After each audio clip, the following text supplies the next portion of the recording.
आगे बढ़ते हैं। दिल्ली में कांग्रेस के स्टेट प्रेसिडेंट अरविंद सिंह लवली ने दिल्ली सीएम केजरीवाल को निशाना बनाया है। उन्होंने कहा कि दिल्ली में पिछले 15 ही नहीं बल्कि 20 सालों का ऑडिट किया जाए। उन्होंने दिल्ली जब बोर्ड पर भी निशाना साधा और कहा कि दिल्ली में अगर फ्री पानी मिल रहा है तो दिल्ली वालों को दुकानों से पानी क्यों खरीदना पड़ रहा है। उन्होंने दिल्ली जल बोर्ड की जांच भी करने कैग से कराने की बात कही है। उन्होंने शीला दीक्षित की सरकार में कैग की रिपोर्ट का हवाला देते हुए कहा है कि उस रिपोर्ट में कुछ नहीं निकला। तो वहीं कांग्रेस को लेकर उन्होंने कहा कि दिल्ली में कांग्रेस के लिए लोगों का प्यार बढ़ रहा है और कई लीडर और साबिक कारकुनान कांग्रेस में घर वापसी कर रहे हैं।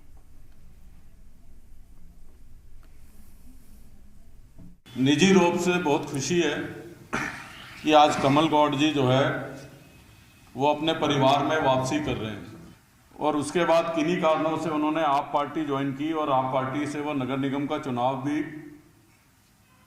अभी पिछले चुनाव में लड़े। दोबारा से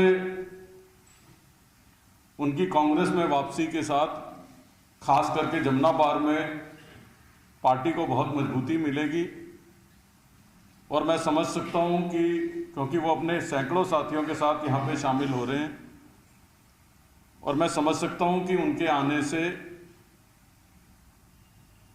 पार्टी को तो मजबूती मिलेगी। हम लोगों ने एक टैलेंट हंट प्रोग्राम चलाया है।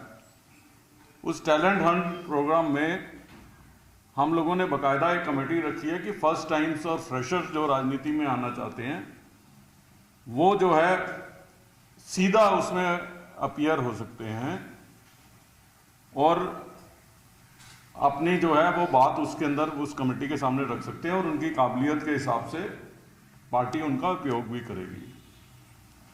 उसका हम लोगों को बहुत अच्छा प्रभाव नजर आ रहा है। विभिन्न इलाकों में लोग अप्लाई कर रहे हैं।